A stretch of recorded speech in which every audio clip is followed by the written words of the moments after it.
यहां पर आपको बताएं कि तर्जुमान सुप्रीम कोर्ट का कहना है कि सुप्रीम कोर्ट का सोशल मीडिया पर कोई अकाउंट नहीं है। ट्विटर पर सुप्रीम कोर्ट से मंसूब जाली अकाउंट चलाया जा रहा है। बयान में तर्जुमान का कहना था कि सुप्रीम कोर्ट से मंसूब तमाम सोशल मीडिया अकाउंट्स जाली हैं। FIA कोर्ट से मंसूब तमाम जाली सोशल मीडिया अकाउंट्स के खिलाफ कार्रवाई का कह दिया गया है।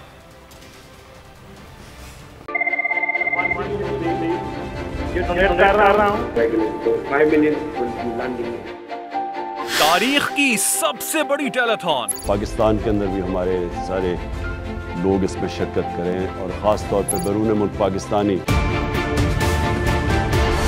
सबसे बड़ी लाइव कवरेज, हर खबर बोलने दी नाजरीन को सबसे पहले,